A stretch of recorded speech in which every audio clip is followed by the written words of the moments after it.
ॐ अज्ञानतिमिरन्दस्य ज्ञानञ्जनशलाखया चक्षुरुन्मिलितं येन तस्मै श्रीगुरवे नमः।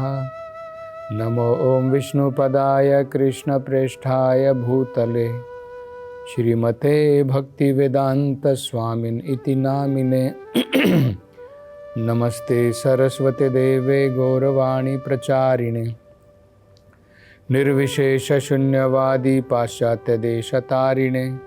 जय श्री कृष्ण चैतन्य प्रभु नित्यानंद श्री अद्वैत गदाधर श्रीवासदि गौरभक्तवृंद। हरे कृष्णा कृष्ण कृष्ण हरे हरे, हरे राम राम राम हरे हरे। हरे कृष्णा। तो पृथु महाराज इन 4 कुमारों को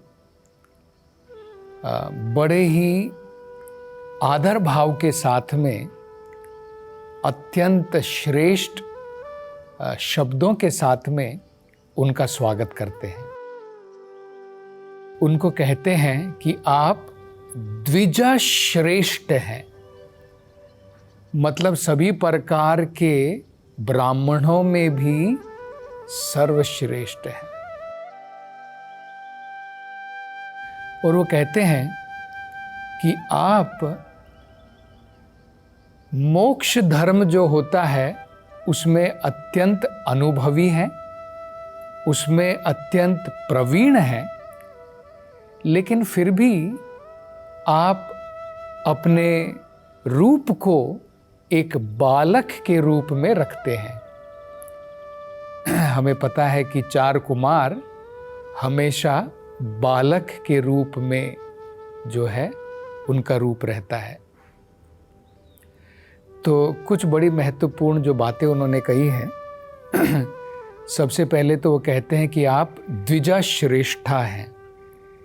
ये द्विजा क्या होता है? ज का मतलब होता है जन्म, द्विजा का मतलब होता है दूसरा जन्म। इस भौतिक संसार में जानवर एक ही बार जन्म लेता है। और वो जन्म कैसे लेता है? सभी लोग जन्म लेते हैं माता पिता के द्वारा।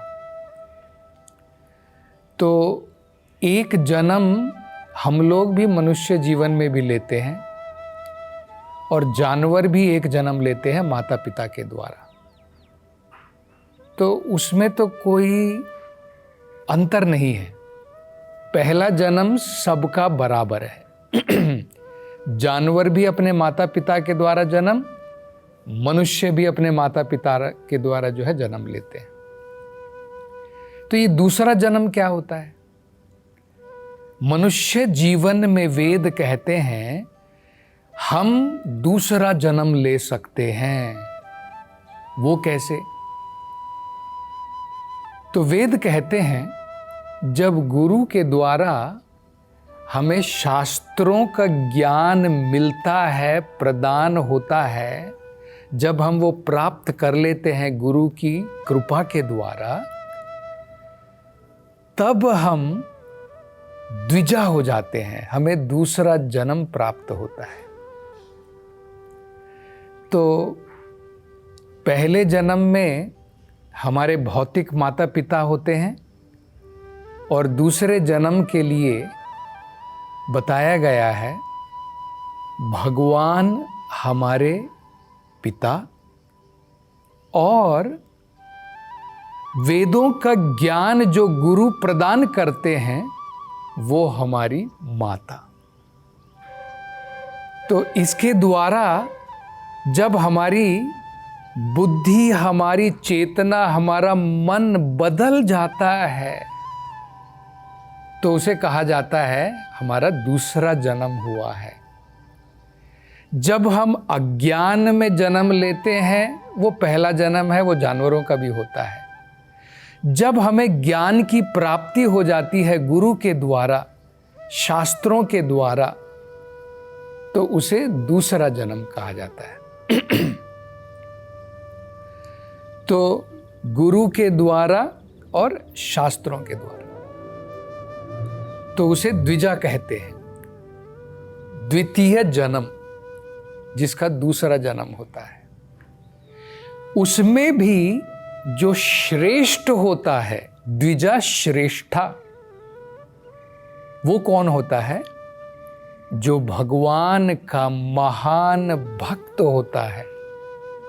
मतलब जब व्यक्ति को वेदों का ज्ञान प्राप्त हो जाता है उसे द्विजा कह सकते हैं, लेकिन जब उसे भगवान की आत्म साक्षात्कारता वो प्राप्ति हो जाती है और वो भगवान की भक्ति में लग जाता है, तो वो द्विजा श्रेष्ठा कहलाता है।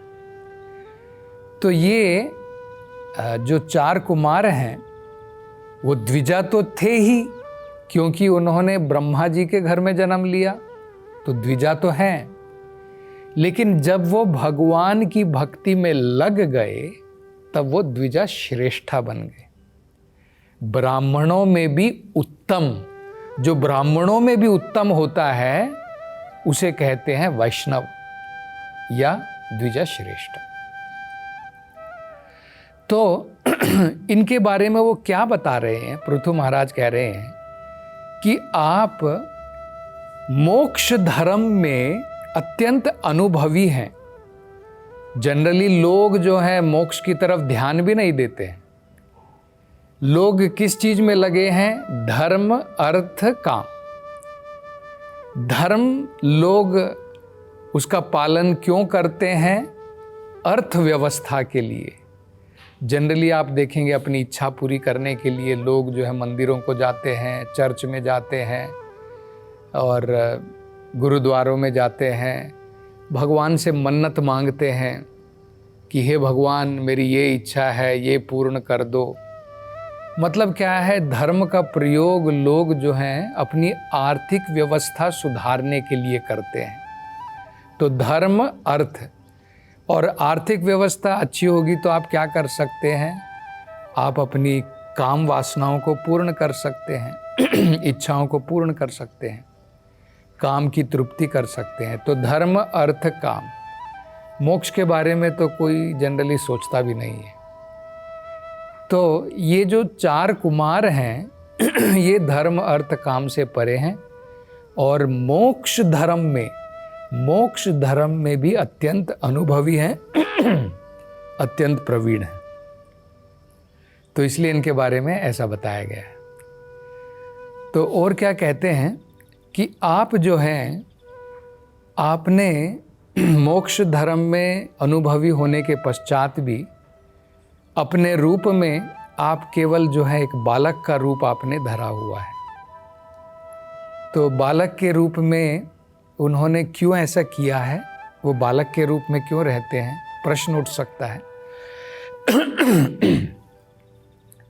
क्योंकि देखिए, जब हम बालक अवस्था में रहते हैं तो मन हमारा जो है निर्मल रहता है। मन के अंदर में काम वासनाएं नहीं रहती हैं, गंदगियां नहीं रहती। जैसे जैसे हम बड़े होते हैं तो हमारे मन के अंदर में अनेकों प्रकार की काम वासनाएं जागृत होती हैं। तो इसलिए ये 4 कुमार हमेशा बालक अवस्था में रहना चाहते हैं ताकि उनका मन शुद्ध रहे और कभी भी उनके मन के अंदर में काम वासनाएं जागृत ना हो। और आगे अब पृथु महाराज उनसे कहते हैं कि हे 4 कुमारों, मैं अपने बारे में सोच रहा हूं और बाकी लोग जो मेरी भांति हैं, जो मेरे प्रकार से इस भौतिक संसार के कर्म बंधन में फंसे हुए हैं, क्या उनका कभी कुशल मंगल हो सकता है? आपके तो कुशल मंगल की बात अलग ही है। आप तो हमेशा कुशल मंगल रहते हैं। तो आपके कुशल मंगल के बारे में तो पूछने का कोई जो है प्रश्न ही नहीं उठता है, क्योंकि जो व्यक्ति भक्ति में लगा है वो तो हमेशा कुशल मंगल होता है। उसके कुशल मंगल के बारे में पूछने की क्या ज़रूरत है? हम लोग जनरली जो हैं जब किसी को मिलते हैं तो हम क्या पूछते हैं? आप कैसे हैं? क्या आप कुशल मंगल हैं? लेकिन जब एक हम महान संत को मिलते हैं तो हमें उनके कुशल मंगल के बारे में नहीं पूछना चाहिए, हमें अपने भलाई के बारे में सोचना चाहिए। तो इसलिए वो अपने बारे में और अपने उदाहरण के द्वारा बाकी सब आम लोगों के बारे में ये प्रश्न कर रहे हैं। वो क्योंकि सोच रहे हैं कि भाई मैं क्या हूँ, मैं एक गृहस्थ हूँ, मैं एक गृहस्थी जीवन में लगा हुआ हूँ। गृहस्थी जीवन में जनरली जो है लोग समझते हैं कि अनेकों प्रकार की इंद्रिय तृप्ति में लगे हुए हैं, और ऊपर से क्या होता है गृहस्थ जीवन के साथ साथ में अगर हम राजकुल में हैं, जैसे महाराज पृथु हैं, राजकुल से हैं, क्षत्रिय कुल से हैं, तो उनके पास में बहुत सारी जो है फैसिलिटी होती है भोग विलास में डूबने के लिए। इसलिए बताया जाता है ना, जो धनवान लोग हैं, जो रईस लोग होते हैं, जिनके पास पैसा है, उनके बच्चे बिगड़ जाते हैं क्योंकि उनके पास में बहुत फैसिलिटी है बिगड़ने के लिए, इंद्रिय भोग करने के लिए। तो इसलिए वो अपने बारे में सोच रहे हैं कि मैं एक राजकुल से हूँ, और राजकुल में रहे तो 4 प्रकार के जो पाप कर्म होते हैं, जुआ खेलना और नशा करना, तो हम देखते हैं जिसके पास में धन दौलत ऐश्वर्य सब होता है, ये सब इस प्रकार के पाप कर्मों में लग जाते हैं। तो सोच रहे हैं कि जो हम लोग इस भौतिक भव बंधन में बंधे हुए हैं, जो इस संसार की माया के द्वारा भ्रमित हैं, जो भोग विलास में डूबे हुए हैं, क्या उनका भी कभी कुशल मंगल हो सकता है? वो ये प्रश्न पूछ रहे हैं।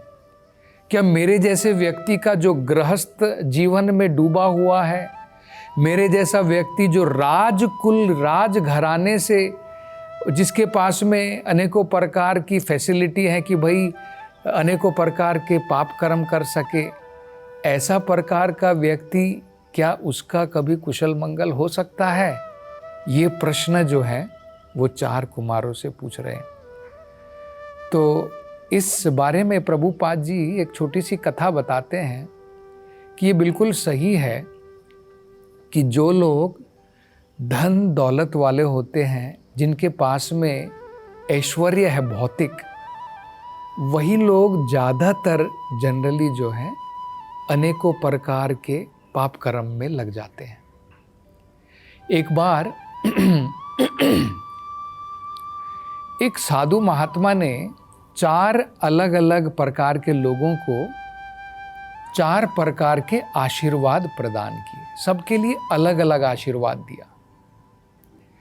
एक जो राजकुल से राजा का पुत्र था, यानी राजकुमार था, तो उसको कहा राजपुत्र राजपुत्र चिरम जीवा। हे राजा के पुत्र, हे राजकुमार, मैं तुम्हें आशीर्वाद देता हूं कि तुम चिरम जीवा, मतलब चिरंजीवी हो, लंबी आयु हो तुम्हारी। एक मुनि का पुत्र था। मुनि होता है जो तपस्वी होता है, उसके पुत्र को कहते हैं मुनि पुत्र माँ जीवा।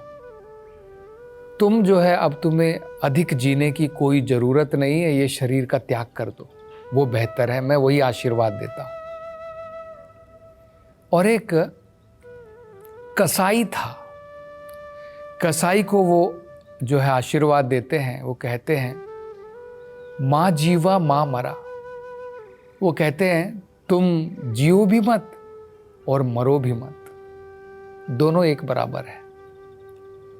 और एक भगवान के भक्त को आशीर्वाद देते हैं जीवो व मरो वा, तुम जीवित भी रहो तब भी कोई प्रॉब्लम नहीं, और संसार को छोड़ करके जाओ, दोनों भी बराबर है। तो बड़ा अद्भुत आशीर्वाद उन्होंने दिए। तो उसको हम थोड़ा समझने का प्रयास करेंगे। तो एक राजा का जो पुत्र है, क्योंकि राजा का पुत्र है, राजकुमार है, पिताजी की धन दौलत ऐश्वर्य सब उसके पास में है, तो अनेकों प्रकार के कुकर्म में लगेगा, पाप कर्मों में धन को गवाएगा, नशा करेगा। जैसे हमने देखा है ना, अगर आप कृष्ण कथा में सुनेंगे, नल कुबेर के दो पुत्र मणिग्रीवा और नल, जो कुबेर के जो तो दो पुत्र थे, नल कुबेर और मणिग्रीवा, वो इसी प्रकार से भोग विलास में डूबे हुए थे। क्योंकि कुबेर का मतलब आप समझते हैं, धन संपत्ति के मालिक, तो उनके पुत्र हैं। तो क्या कर रहे थे, नारद जी ने देखा स्त्रियों का भोग कर रहे थे, संभोग कर रहे थे एक तालाब में, और नशे में डूबे हुए थे। तो ये कार्य करते हैं। तो इसलिए वो कहते हैं कि हे राजा के पुत्र, मैंने तुम्हें ये आशीर्वाद क्यों दिया है, क्योंकि जिस प्रकार से राजकुमार जो होता है, जो ऐसे भोग विलास में डूबा है, वो मृत्यु के बाद कहाँ जाएगा? नरक लोक को जाएगा, क्योंकि पाप कर्म किए हैं। तो कम से कम अभी क्या कर रहा है? अभी भोग विलास में तो डूबा है, अभी मौज कर रहा है, तो तुम्हारी लंबी आयु हो, क्योंकि मृत्यु के बाद तो नरक लोक जाना है। अभी कम से कम तुम्हारी लंबी आयु हो गई तो भोग विलास और थोड़ा टाइम भोग लोगे, तो चिरम जीवा। और जो मुनि पुत्र था, उसको उन्होंने कहा, माँ जीवा, तुम्हें जीने की जरूरत नहीं, क्योंकि मुनि का पुत्र जो है तपस्या में लगा हुआ है। तो कहते तपस्या काफ़ी हो गई, अब शरीर को छोड़ दो, अब तुम्हारी जीवन जो है अमर है, मृत्यु के बाद में वापस आने की जरूरत ही नहीं, माँ जीवा। और जो कसाई था, उसको कहा, माँ जीवा माँ मरा, तुम जियो भी मत और मरो भी मत। क्यों? क्योंकि जहाँ पर तुम जी रहे हो कसाई घर में, वो तो नरक है। आपने देखा होगा कसाई घर में आप जाएंगे क्या, जहाँ पर ब्लड है, चीख है, पुकार है जानवरों की, वहाँ पर कौन जाएगा भला? वो तो नरक है। तो वो बोलते हैं कि तुम अभी नरक में जी रहे हो, और क्योंकि तुम ऐसा घोर कार्य कर रहे हो, मृत्यु के बाद कहाँ जाओगे? दोबारा नरक में जाओगे। तो माँ जीवा माँ मरा, जियो भी मत मरो भी मत, क्योंकि जी रहे हो नरक लोक में, मरने के बाद में भी नरक लोक में, तो तुम्हारा कोई फायदा नहीं। और भक्त को बोलते हैं, मरो वा जीवो वा, तुम जीवित रहो या मरो, कोई प्रॉब्लम नहीं। क्योंकि जब भक्त जीवित है, तब भी अपना जीवन, अपना समय, सब कुछ भगवान की सेवा में लगाता है, और मरने के बाद में आध्यात्मिक लोक में जाकर के वहाँ पर भी भगवान की सेवा करेगा। यहाँ पर भी सेवा, वहाँ पर भी सेवा। तो इसलिए जो है, अपने बारे में और लोगों के बारे में जो केवल इंद्रिय भोग में डूबे हैं, ये प्रश्न जो हैं पृथु महाराज पूछ रहे हैं। और आगे अब पृथु महाराज क्या कहेंगे, इसकी चर्चा अगली कथा में करेंगे। हरे कृष्ण।